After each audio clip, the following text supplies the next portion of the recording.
पाठ 12 वाच्य वॉइस।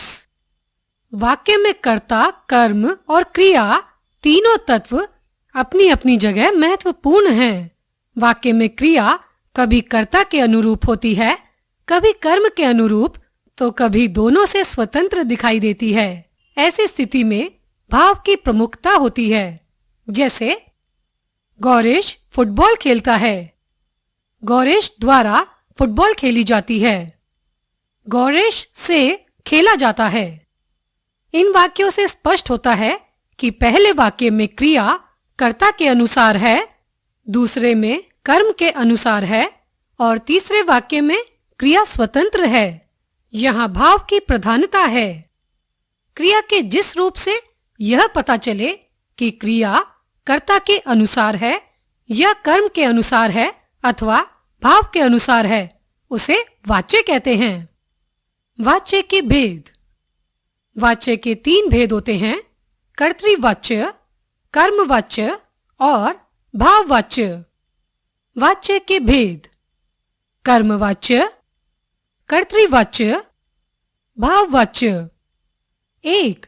कर्तृवाच्य, जहां क्रिया का सीधा संबंध कर्ता से होता है और क्रिया का लिंग वचन कर्ता के लिंग और वचन के अनुसार होता है, वहां कर्तृवाच्य होता है। जैसे राजेश पुस्तक पढ़ता है, रसोइया खाना बना रहा है, सुनीता चाय बना देगी, मालिन फूलों को समेट देगी। 2.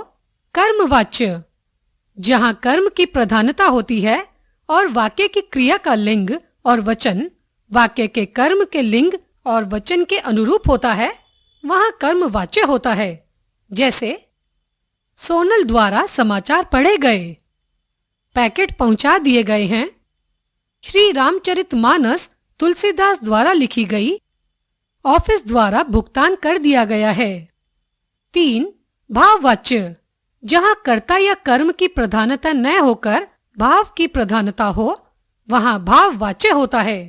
जैसे उससे चुप नहीं बैठा जाता, मां से उठा नहीं जाता, चलो घूमा जाए, इतनी गर्मी में सोया नहीं जा सकता। हमने सीखा, क्रिया के जिस रूप से यह पता चले कि क्रिया वाक्य में कर्ता, कर्म या भाव के अनुसार प्रयुक्त हुई है, उसे वाच्य कहते हैं। वाच्य 3 प्रकार के होते हैं: कर्तृवाच्य, कर्मवाच्य और भाववाच्य।